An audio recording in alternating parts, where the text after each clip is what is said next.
¿Qué tal? Qué gusto saludarle nuevamente. Gracias a Dios estamos juntos una vez más para estudiar este apasionante tema, la historia de la Iglesia. Le invito a hacer una oración conmigo para este tiempo ponerlo en las manos de nuestro Dios. Señor, es en el nombre bendito de tu Hijo Jesucristo que hacemos esta oración. Humildemente te estamos dando gracias, Padre, porque estamos llegando a la mitad de este curso. Gracias a ti. Así ha sido, Señor.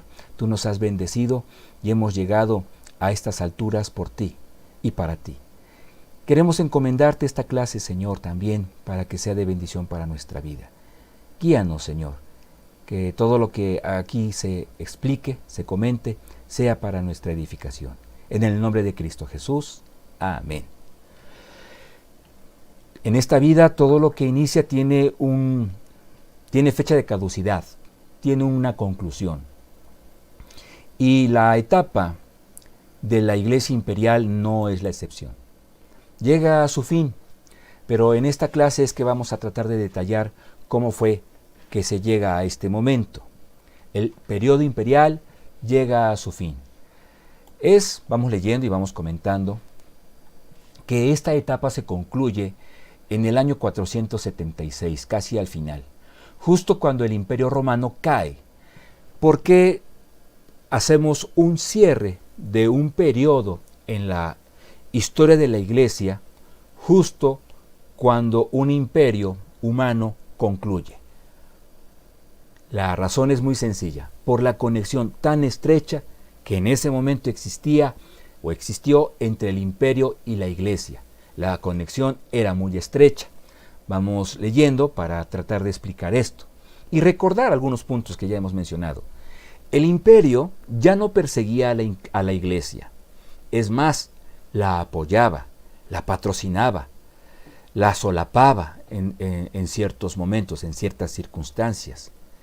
Pero por lo mismo, al mismo tiempo, la Iglesia como estructura, esto es, no estamos generalizando a todos los cristianos de ese momento, sino al cristianismo que se había oficializado por Constantino. Esta estructura eclesiástica estaba al servicio del imperio cuando el imperio así lo requería. No es de hecho la primera ni la última ocasión, vamos leyendo, que vemos cómo un gobierno se apoya o trata de apoyarse, ya sea en la religión o en el caso de gobiernos ateos, en las ideologías, para mantener un alto nivel de control sobre la gente a la que se está gobernando. Y vamos a, con un ejemplo, tratar de abundar más en este tema. Una situación, vamos leyendo y lo vamos explicando, una situación que puede ejemplificar la conexión estrecha que puede haber en el área política y en el área religiosa dentro de una entidad, un pueblo o una nación, un país como tal, nos lo da como ejemplo la vida de Ambrosio de Milán. ¿Quién fue Ambrosio de Milán? Bueno, vámonos un poco atrás. En el año 373 muere el obispo de esta ciudad, estamos hablando de Milán, y se genera una fuerte lucha entre nicenos y arrianos.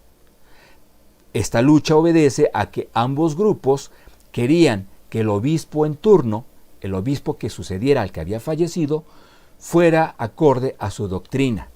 No olvidemos, nicenos, Concilio de Nicea, era el grupo de cristianos que decían que la palabra de Dios es clara y contundente al declarar que Jesús es Dios, que Jesús es el Verbo encarnado.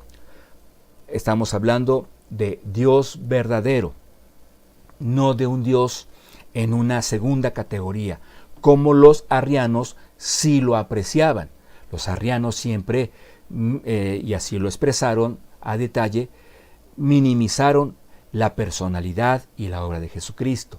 Entonces, estos dos grupos religiosos en Milán se establecen en un combate teológico justo cuando muere en el año 373, en aquel entonces el obispo.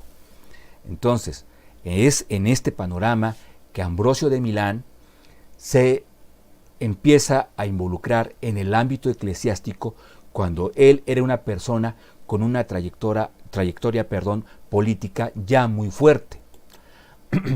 Ambrosio de Milán era el gobernador de Milán. Los historiadores califican su gobierno como algo muy bueno, muy aplaudido por parte del pueblo. Pero él aspiraba a puestos cada vez más elevados. Lo normal, está gobernando bien, con esmero, pero la intención, el objetivo final era llegar a ser el emperador. Esa era su meta a mediano plazo. Entonces, por eso, y también por su carácter, ¿verdad?, él generó muchas cosas favorables para el pueblo milano. Bien, aspiraba a puestos cada vez más elevados, y para que su carrera política no fuera manchada con estos actos que ya rayaban en la violencia entre nicenos y arrianos, se hace presente en este panorama. Llega a tratar de conciliar esta pugna, y lo hace dando un discurso a favor de la toma de decisiones con paz. Hacer esto con paz, con inteligencia, y es tan elocuente al presentar sus argumentos, al calmar, él fue muy efectivo al calmar los ánimos entre estos dos bandos teológicos, que se dice que un niño, un pequeño, dentro de toda esta gente, empieza a gritar, suponemos que motivado por algún adulto, empieza a gritar: Ambrosio para obispo, Ambrosio para obispo. Y de inmediato esto se empieza a hacer un grito, un clamor general, incluso unánime.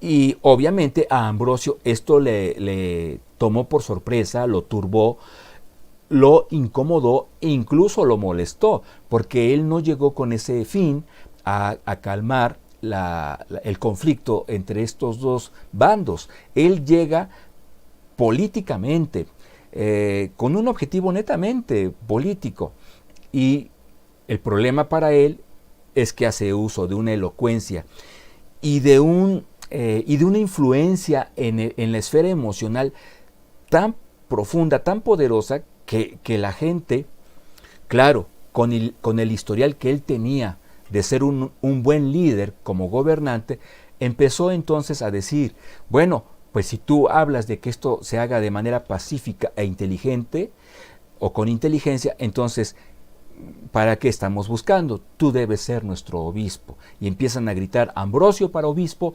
Ambrosio para obispo. Él termina su discurso, insisto, de una manera incómoda, sale de este entorno, de este escenario. Y entonces empieza a actuar de una manera que trata, con esto, él trata de evitar que la gente siga pensando en él para ser el obispo de Milán. Seguimos leyendo, dice: da un discurso, segundo párrafo, voy a ampliarlo un poco para que lo pueda usted ubicar, aquí donde estamos moviendo el cursor.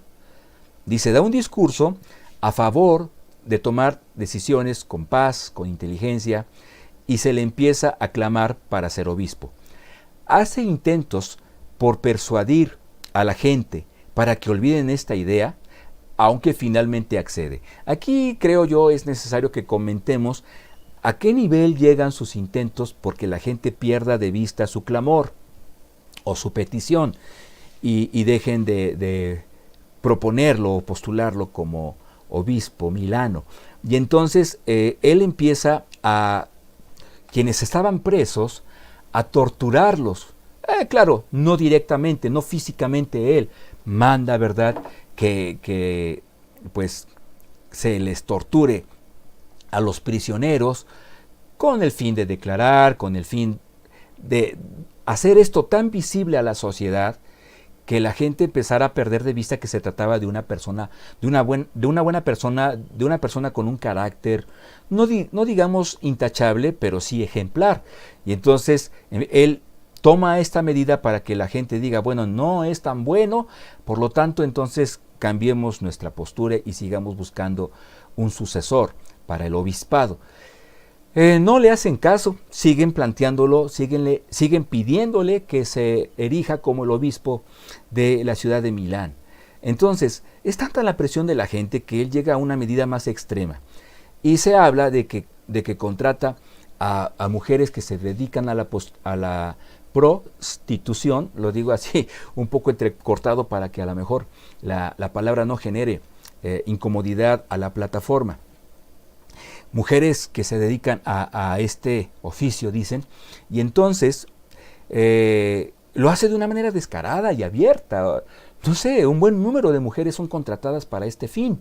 Y pues entran a su casa, tal vez a manera incluso de desfile para hacer esto muy evidente. No sé, quiero creer que no sucedió nada en su hogar, porque todo esto fue con un propósito diferente al que el ojo podía reportar. Pero, obviamente, como decimos aquí, que finalmente accede, usted bien sabe ya que esto tampoco le sirvió. Pero note usted hasta dónde él hizo intentos porque la gente dejara de considerarlo como un buen elemento o un buen candidato a ser obispo de Milán. Finalmente accede, se constituye, queda establecido como el obispo de Milán. Y ahora fijémonos en algo interesante que nos lleva a entender a qué nivel de laxitud ya había llegado la iglesia en ese entonces. El paganismo inmerso en su liturgia, el sincretismo que se podía ver incluso en sus templos sin necesidad de ser muy analítico. Y con esto que vamos a leer, nos vamos a dar cuenta de que cristianos que de verdad buscaron agradar a Dios, sin duda fueron generando un crecimiento paralelo, pero fuera de todo este entorno. Porque la palabra de Dios debió seguir siendo extendida, y sin duda esto era por creyentes fieles, por cristianos auténticos, cimentados en la palabra de Dios. Bueno, pero sigamos con el tema de Ambrosio. Él ni siquiera, cuando ya es establecido como papa oficialmente, él ni siquiera había sido bautizado. Y es en un lapso de una semana, en un lapso de 7 días, que fue capacitado. Claro, estamos hablando de una capacitación exhaustiva. No sé qué tan eficiente, qué tan eficaz, pero exhaustiva sí. Fue capacitado para ser exorcista. Yo no sé qué tan viable es que en una semana a una persona se le pueda preparar para estar espiritualmente entero al momento de tener contacto con huestes malignas, ¿no? Bueno, pues a él en una semana se le preparó para esto. En ese mismo lapso también se le preparó como acólito, como subdiácono, como diácono y posteriormente como presbítero, para que a la siguiente semana se le pudiera consagrar como obispo. Entonces, estamos hablando de un lapso de medio mes, 15 días, en el que en una semana se le da la capacitación y en la siguiente semana se lleva a cabo todo ese ritual, vamos a decir así, en el que la cristiandad de este panorama le recibe con beneplácito y con gozo como su obispo, como su líder máximo. Entonces, vea a qué nivel ya había llegado la iglesia para poder entender que esto era algo que se podía hacer de esta manera tan precipitada, haciendo a un lado sin duda aspectos espirituales, aspectos, instrucciones bíblicas para poder realmente ser grato todo este proceso a los ojos de Dios. Ahora, continuando en la lectura, esto no significa que no haya sido un buen hombre, aparte muy bien preparado en el campo teológico, pero creo que esta es una opinión personal, que el proceso debió haber sido un proceso saludable, es decir, un proceso que respetara los tiempos, las formas y los tiempos. Bueno, entonces vea usted cómo el ámbito político y teológico, pero en este caso más específicamente diremos eclesiástico, estaba tan conectado que obviamente al momento de que el imperio cae, automáticamente podemos hablar de un cierre rotundo de esta forma de vida por parte de la Iglesia, un periodo que hemos llamado el periodo imperial. Sigamos hablando un poco del obispado de San Ambrosio. Vamos ahora a usarlo ya así, ¿verdad? Su obispado fue aplaudido, pues siempre que hubo oportunidad, vendió el oro de los templos para ayudar a los necesitados. Él decía, Dios no necesita el oro, está en su casa, es de Él, pero Él no lo necesita como la gente, y así que Él vendía el oro para que con ese capital, con ese dinero se pudiera ayudar a gente que estuviera en diferentes necesidades de carácter material. Pero, por otra parte también había situaciones muy cuestionables. Fortaleció el culto a las reliquias. Aquí solo como ilustración lo digo, ¿no? Si se encontraba por ahí una túnica, ¿saben qué? Es que esta seguramente fue la de Pedro. Elementos así, estoy ejemplificando. Si usted quiere, esto no lo tome para nada como un dato oficial, pero de elementos como esos, él propagó o fortaleció mucho que en la iglesia hubiera un culto hacia todo esto, hacia las reliquias. El legado más grande de Ambrosio fue, esto no lo perdamos de vista, ni para esta clase, en lo que le resta, ni para el siguiente curso. El legado más grande que muchos coinciden, establecen como el que deja Ambrosio, fue este. Su vida sirvió de inspiración y guía a un joven en aquel momento que después se convertiría en uno de los grandes líderes teológicos del cristianismo como tal. Y estamos hablando de San Agustín de Hipona. Bueno, después de hablar de San Ambrosio, vamos ahora a hablar de otro hombre muy importante en el campo teológico, eclesiástico, de este periodo. Estamos hablando de Jerónimo de Estridón. Cuando decimos nosotros Agustín de Hipona, Jerónimo de Estridón, Ambrosio de Milán, cuando mencionamos sus nombres de esta manera, estamos haciendo la aclaración de que las ciudades, los lugares que se mencionan al lado de estos nombres de estos hombres, no son los lugares en los que ellos nacieron, ni siquiera en los que crecieron, sino en donde ellos son constituidos como líderes espirituales u obispos, en la mayoría de los casos. Jerónimo, San Jerónimo, no fue caracterizado por ser una persona humilde. Y nos referimos, o mejor dicho, no nos referimos al aspecto material.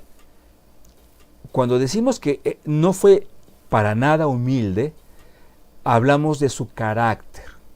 No lo fue. Era un teólogo, sigamos leyendo, que si, por ejemplo, era criticado, él declaraba que quienes lo hacían, esto es, quienes lo criticaban, eran semejantes a asnos de dos patas. Esta expresión de dos patas yo ya la había escuchado antes, pero ahora entiendo más que no hay nada nuevo bajo el sol.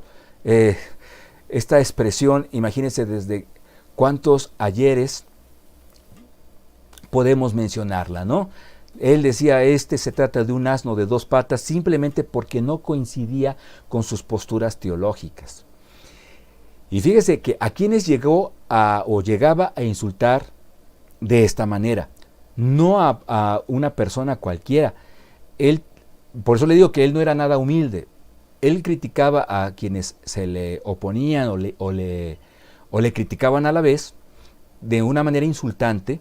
Y dentro de estas personas que eran criticadas e insultadas, mencionamos justamente a Ambrosio de Milán, a Agustín de Hipona, a Juan Crisóstomo y a otros tantos también, tal vez no tan conocidos como estos, pero también muy fuertes en su estudio teológico. Sin embargo, él, aunque sí fue un gran hombre, me refiero muy letrado, muy analítico en el estudio de las Escrituras, bueno, tenía este punto débil y otros tantos que seguirán mencionando. Pero de entrada mencionamos que él tenía este problema de carácter. En Antioquía, Si me permite, vamos a ampliar un poco la imagen. En Antioquía desde joven aprendió griego y hebreo. Y esto motivado ¿por qué? Porque él llegó a entenderlo así y a concluirlo así. Él así, a estas conclusiones llegó. La Biblia fue revelada en el idioma hebreo, arameo, sin duda lo contempló así también, y en hebreo. Luego entonces estas son lenguas divinas, las demás las puedo menospreciar porque estaremos hablando de que si no son divinas son entonces humanas, peor aún, paganas. Entonces, por eso él se torna en un arduo estudiante de estas lenguas. Al mismo tiempo que estudiaba las escrituras con el conocimiento de hebreo y griego, imagínense si no llegaba a niveles muy profundos en su estudio, al mismo tiempo que lo hacía, también estudiaba literatura pagana. O sea, a él le gustaba leer de todo. Y él reconocía tanto este hecho, es decir, que se instruía por ambas partes, que se cuenta, no sé qué tanto él lo dijo, muy probablemente, pero se cuenta que él una vez soñó que estaba en el juicio final y que cuando se le preguntó en el juicio final sobre lo que él creía, él respondió: soy cristiano.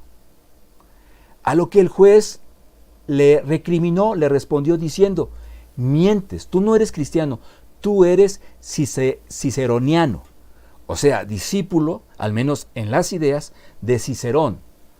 Le invito a que estudie, si no conoce mucho de la vida de este filósofo, para que entienda por qué el tormento de cuando soñaba esto de parte de Jerónimo. Entonces, vamos a hablar un poco más de esto. Jerónimo dice esto, ¿no? Que solía soñar esto, que en el juicio final él declaraba ante el gran trono blanco que él era cristiano, pero se le decía: no es cierto, mientes, tú eres de los seguidores de Cicerón, no mereces estar en el cielo, etc. Entonces era un sueño, una pesadilla que a él le atormentaba. En el reconocimiento de que su mente estaba plagada o inmersa, sí, en el estudio de las escrituras, pero también en la literatura pagana. Continuamos en la lectura, estamos aquí. Esto lo atormentó y le llevó a tratar de erradicar de su pensamiento teológico toda influencia pagana. Entonces imagínense, si de por sí él era amargado en su carácter y todavía se sentía con la necesidad y también la responsabilidad de estudiar la palabra de Dios, pero teniendo siempre presente no mezclar en este estudio cualquier influencia pagana, imagínense el estrés que le generaba el estudio bíblico. Pero bueno, a pesar de ello, él fue una persona que estudió las escrituras de una manera que puede aplaudírsele. Lo hizo de una manera profunda. Seguimos hablando de Jerónimo.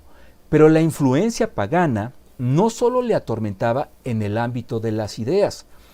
Él reconoció su obsesión por el sexo y el soñar con danzarinas romanas. Entonces, no sé, yo quiero pensar que después de un tiempo de estudio de las escrituras muy profundo, a manera de distractor, de descanso, se iba a aquellos lugares en donde podía haber escenarios como estos, porque de qué otra manera lo podría uno explicar. Soñaba frecuentemente con esto, o sea, tal vez una noche soñaba con el juicio y a la siguiente noche soñaba con danzarinas. Entonces, imagínense la lucha interna en este gran hombre, intensa la lucha, le atormentaba y bueno, pues, no sé, tal vez se ensañaron un poco en el arte al representarlo porque usted siempre, o sea, si no siempre, frecuentemente lo va a ver tomando o acompañándose de un cráneo humano. Por todo esto que hemos hablado, en especial de Jerónimo, aunque también considerando como algunos matices de San Ambrosio, cómo fue que contrató a mujeres de la prostitución para pues deslindarse de una responsabilidad eclesiástica al menos y no espiritual, con todo esto, nosotros debemos llegar a ciertas conclusiones y las vamos a leer y a comentar. Por todo esto, cuando digamos padres de la iglesia o padre de la iglesia, que es un término en la etapa naciente y creciente de la iglesia de Jesucristo, cuando hablemos o pensemos en este término, debemos ubicar a hombres concienzudos en el estudio de la palabra de Dios. Debemos considerar ejemplos de cómo se puede vivir la vida cristiana, pero ojo, subrayando, en cierto sentido. Es decir, en todos estos hombres vamos a tener buenos ejemplos, sí, pero no de una manera cabal. En cada uno de ellos vamos a ver cosas buenas, cosas que se pueden aplaudir, cosas que se pueden aprender, incluso aplicar, pero otras tantas tendrán que hacerse a un lado. Entonces, esto no se debe perder de vista. Seguimos leyendo en el segundo párrafo. Pero también cuando se mencione, cuando conceptualicemos, pensemos en padres de la iglesia, veamos también a hombres concienzudos, a hombres que pueden dar un buen ejemplo, pero también a hombres normales. Y cuando decimos normales, ¿a qué nos queremos referir o a qué nos estamos refiriendo? A hombres que al ser normales lucharon constantemente, así como usted y yo, contra el pecado. Luchas en las que frecuentemente perdían, o luchas en las que algunas obtenían la victoria y en otras, usted sabe, hay áreas débiles, más débiles, en las que sucumbían, perdían, terminaban perdiendo. Todo esto para no mitificarlos. Recuerda que en la clase anterior hablábamos de la mitificación en la iglesia, cómo se puede hacer de algunas personalidades, de algunos hechos, todo un mito, toda una fábula, todo un relato lleno de situaciones, insisto, fabulosas. Entonces, no debemos mitificarlos, no debemos ubicarlos como algunos grupos religiosos lo hacen, arriba de una nube. Cabe aquí el comentario, antes de hablar de San Agustín de Hipona, que la iglesia en estos periodos, sobre todo en el imperial, aún en la etapa de la iglesia perseguida, pero con mucho mayor énfasis en la etapa de la iglesia imperial, la iglesia, en ese constante debate teológico que tuvo interno, en esa constante presión de paganismo que le rodeó, en la búsqueda de tener la verdad, encontrarla, más aún defenderla, empezó a desarrollar esfuerzos por mostrarse como la entidad que tenía la verdad.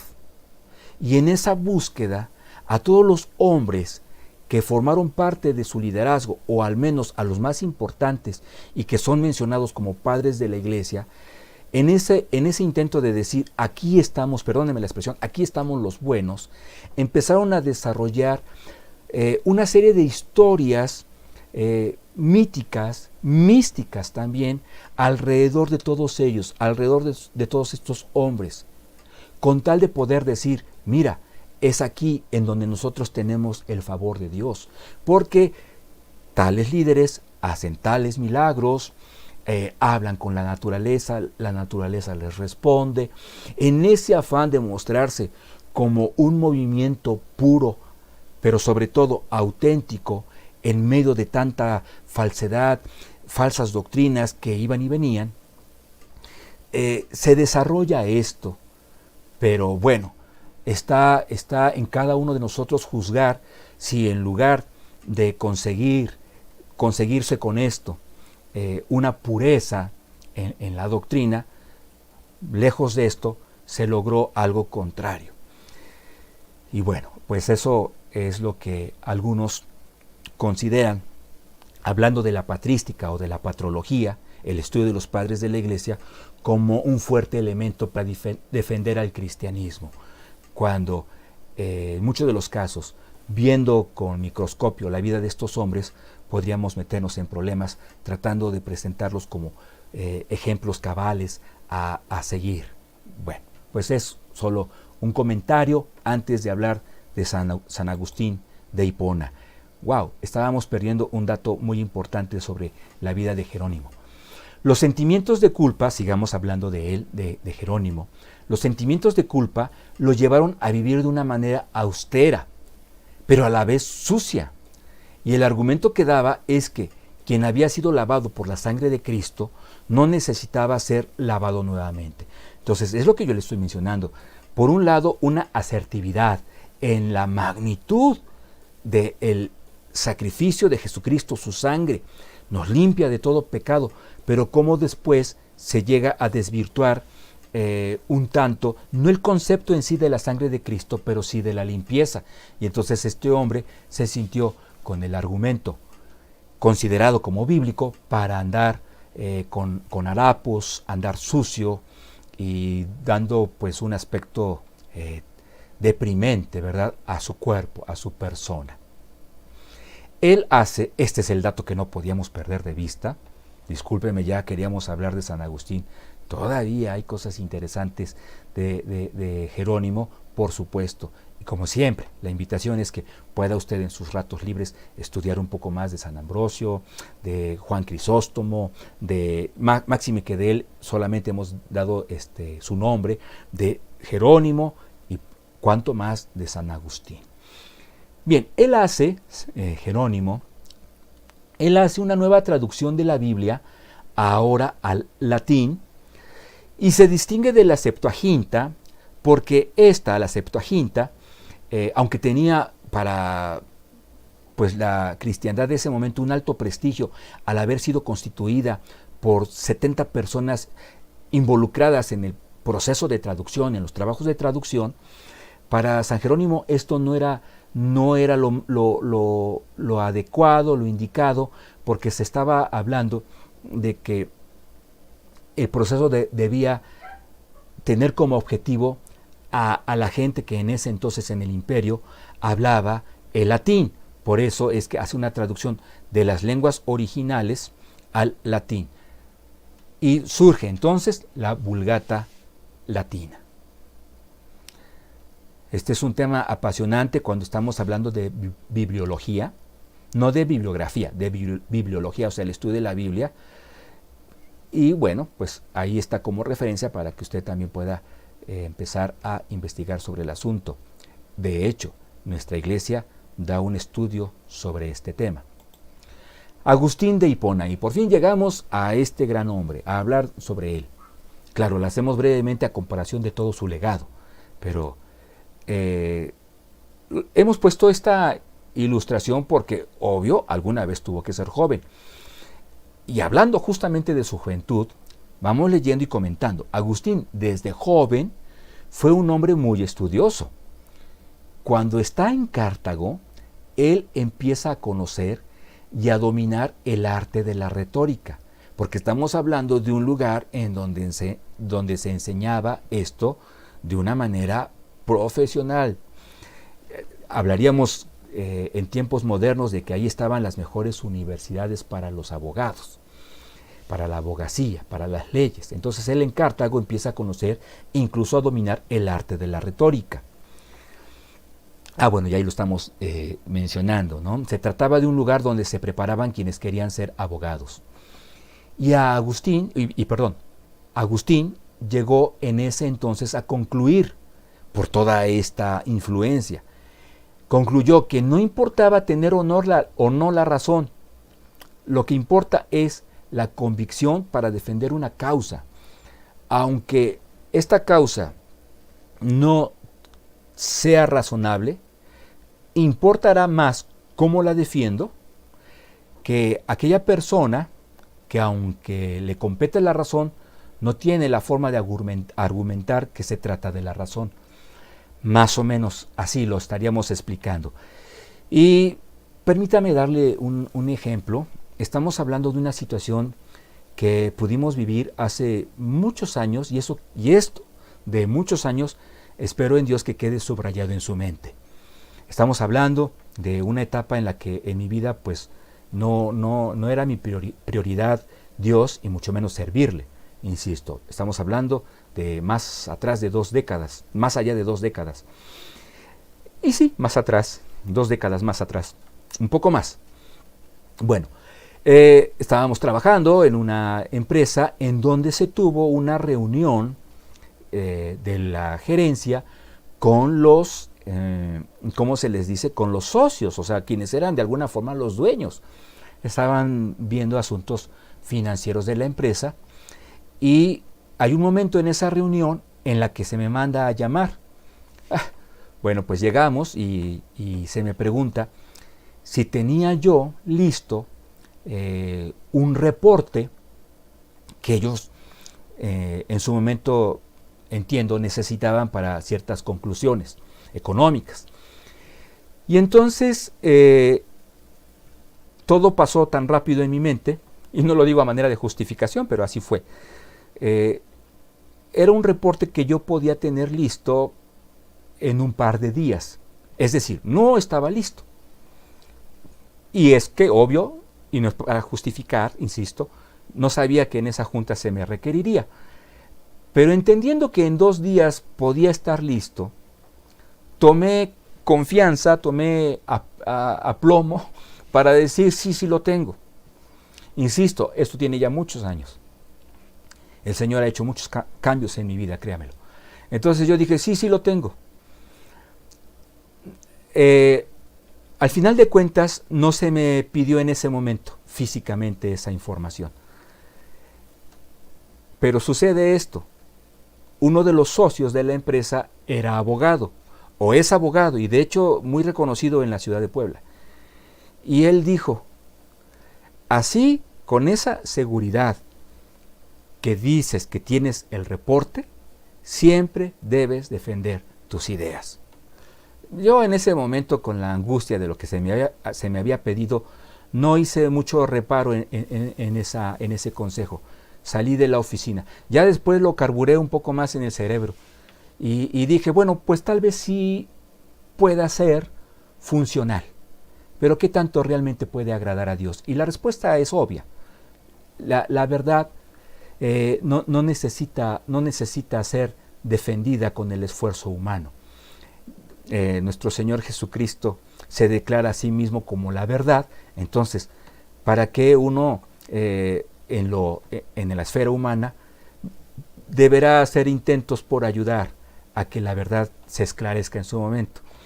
En fin, pero ese es otro tema. El punto es que vea cómo si la abogacía hoy día toma mucho de enseñanzas que se dieron varios siglos atrás. No importa que lo que digas no sea cierto, pero tú dilo con seguridad para que sea aprobado. Crítico, ¿no? Crítica la situación en la que San Agustín de Hipona empieza a desarrollarse desde su juventud. Solo Cristo podía cambiar este enfoque, como lo hizo conmigo y como lo hace con mucha otra gente. Cuando entra en contacto con el modelo educativo de Cicerón, estoy hablando de San Agustín, llega a la conclusión que para defender bien no basta ser muy elocuente. Para defender bien hay que entender bien. Y este es un principio que se aplica, no sé qué tan consciente se esté de esto o no, en las ventas, en el ámbito de las ventas. Para que nosotros podamos ser convincentes al momento de ofrecer un producto, por decir la venta de un celular, debo conocerlo bien, debo entenderlo bien, debo entender bien sus fallas, sus puntos débiles, sus puntos fuertes, para que así, de esa manera, yo pueda estar preparado ante la argumentación del prospecto o de aquella persona que quiero que se convierta en un cliente. De esa forma, cuando él me diga, no, pero es que esto no me gusta por aquello, yo ya tenga preparada una respuesta porque ya conozco bien el producto. Entonces, Agustín lo entiende. Entonces, yo debo entender bien algo para poderlo defender bien. No va a bastar la retórica, llega a esa conclusión. Sigo leyendo. En su búsqueda de la verdad pasó por corrientes filosóficas como el maniqueísmo, se ha mencionado en clases atrás, y el neoplatonismo. Corrientes filosóficas que no le respondieron a él realmente sus dudas sobre la causa del mal. recordemos, en el maniqueísmo se habla de esa dualidad entre el bien y el mal. Entonces, él dice, bueno, de ninguna forma en estas corrientes filosóficas yo estoy encontrando una verdadera explicación, una explicación exhaustiva de cómo surge el mal, cuando el principio de todo es un Dios bueno y perfecto. Entonces termina abandonando estas corrientes filosóficas. El problema es, para él, que el cristianismo no era la solución ni la respuesta. ¿Por qué? ¿Por qué él llegó a esa conclusión? Porque al leer las Escrituras, que lo hizo, veía poca argumentación en la exposición de las explicaciones en la palabra de Dios. Y es que sí, la palabra de Dios, lo que traté de decir hace unos momentos, la palabra de Dios no busca defenderse. La palabra de Dios declara, da la verdad a conocer, y es por la fe que se cree, que se abraza, que se acepta, y si no, estamos hablando de un estado condenatorio. Pero la palabra de Dios no está buscando explicarnos a nosotros todos los puntos, todas las comas, etc. La palabra de Dios, por ejemplo, dice, en el principio creó Dios los cielos y la tierra, el cielo y la tierra en otras versiones. Y no está diciendo, bueno, pero voy a explicarte quién es Dios y cómo surge, o etc. Da por hecho, da por sentado la existencia de Dios. Lo que explica es cómo creó aquello que vemos nosotros. Pero por eso es que entonces San Agustín queda insatisfecho, porque dice, no, yo quisiera que las Escrituras fueran más explícitas en todo lo que nos está enseñando o todo lo que nos está declarando, fuera más explícita en la verdad que nos está pronunciando. Por eso, sigo leyendo, por eso, cuando sabe que Ambrosio de Milán tenía fama de ser un buen expositor, acude a la iglesia donde él frecuentemente predicaba. Ambrosio, sabiamente, él ni siquiera se enteró de las veces en las que San Agustín llegaba a la iglesia. Lo que él hacía, Ambrosio, de una manera sabia, era el uso de las alegorías para explicar cosas profundas. Leo nuevamente. Ambrosio, sabiamente, utilizaba mucho, era su estilo, la alegoría para explicar cosas con profundidad o que eran de carácter muy profundos o profundas. Entonces, por esto, Agustín empezó, decimos Agustín empezó, aunque sabemos que fue Dios, empezó a centrarse ya no en el método, ya no en el cómo me dices algo, sino qué es lo que me estás diciendo, de qué tú me estás hablando. Entonces empezó a centrarse en el contenido de los mensajes, empezó a escuchar a Cristo, empezó a enterarse, empezó a conocerlo. Agustín entendió que ser cristiano tanto estuvo ya en contacto con el Evangelio, que explicamos esto. Agustín entendió que ser cristiano, tendría que ser algo mucho más allá que ser militante, cosa que mucha gente tendría que entender antes de nombrarse como cristiana. Él entendió que para ser cristiano, más allá que declararse lo soy, como podía hacerse en el ámbito de las ideas, bueno, yo soy de Cicerón, yo soy de Platón, él entendió que más que ser militante de una corriente, nombrarse cristiano significaba una transformación real. Por ello se resistió por un buen tiempo, como decimos comúnmente, a dar su brazo a torcer. Leo nuevamente este párrafo porque lo he comentado y he entrecortado la idea. Agustín entendió que ser cristiano tendría que ser algo mucho más allá que ser militante de una corriente filosófica. Por ello se resistió por un buen tiempo a entenderse, a aceptar en su corazón la verdad de Cristo, la verdad de la palabra de Dios. Se dice incluso, tan lo entendió, tan fue sincero en esto, que se dice que le pedía a Dios, Dios, hazme casto, pero no tan pronto. Y sé que esto podría darle risa a algunas personas, ¿no? Si lo tratamos de entender a fondo. Hazme casto, porque, parafraseando, yo no puedo hacerlo por mi propia cuenta. ¿Recuerda el debate entre San Agustín y Pelagio? Por mi propia cuenta no lo puedo hacer. No puedo decidir ser bueno.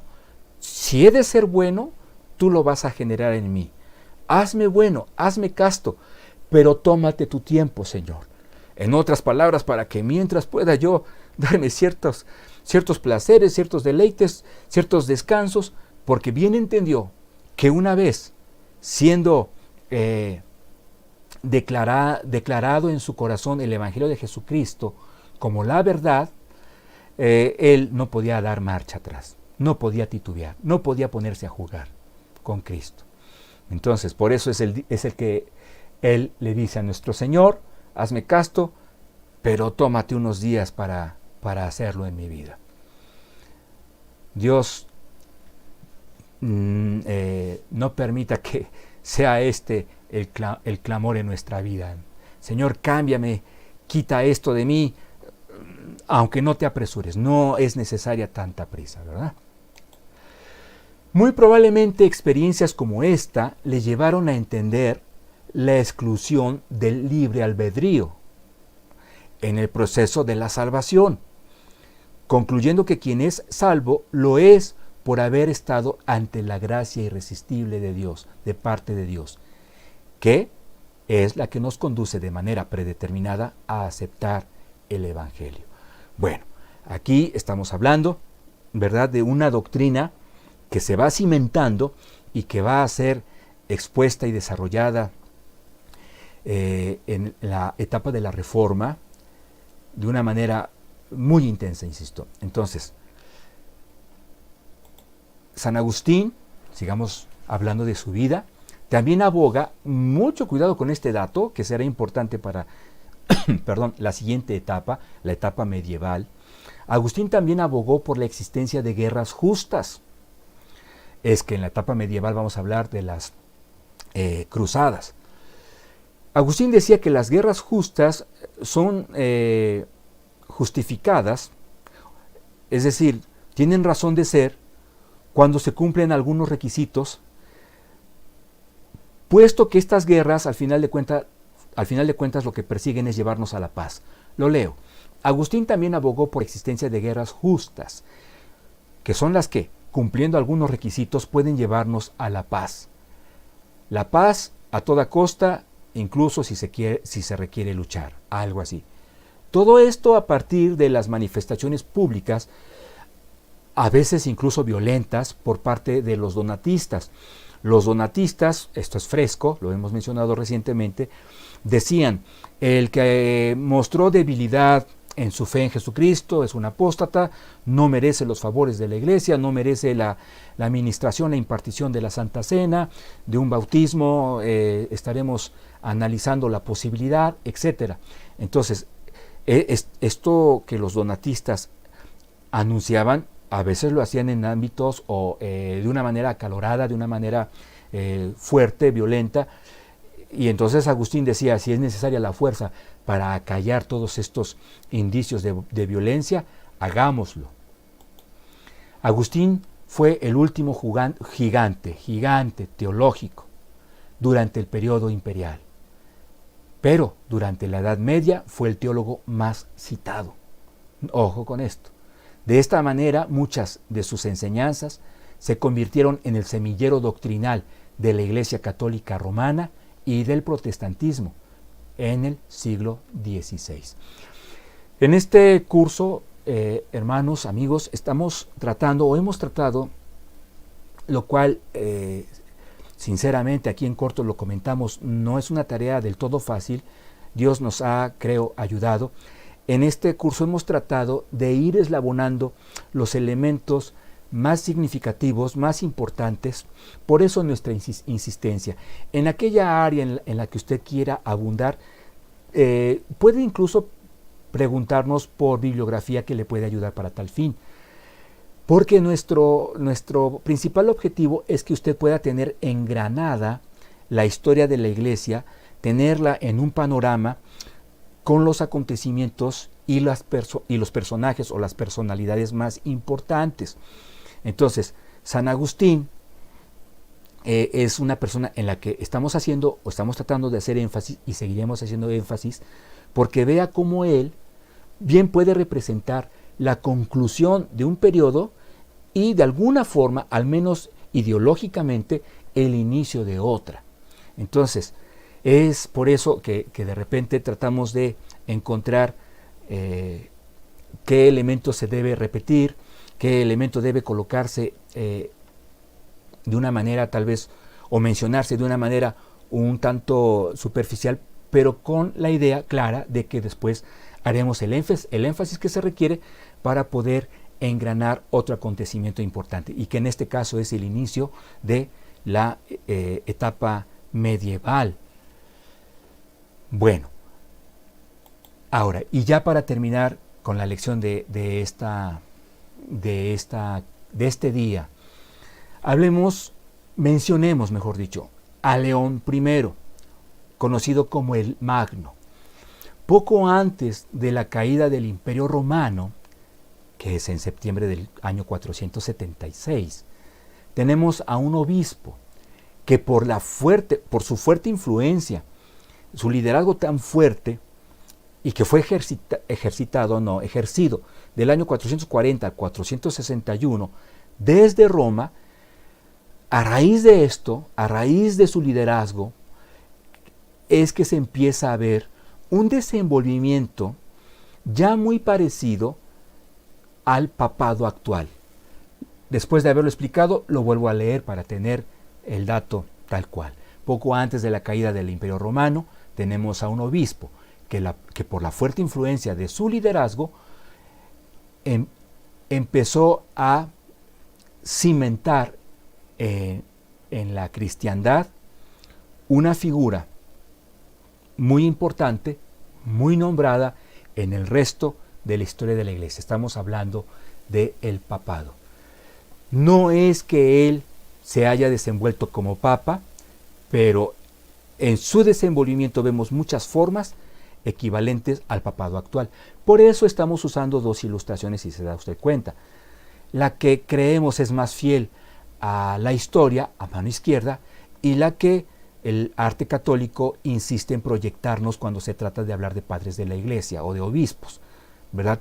Con una iconografía, o quiero decir, un conjunto de símbolos que realmente no son fieles a la historia, porque, como lo vimos en una lección hace tiempo, todos estos elementos, todos estos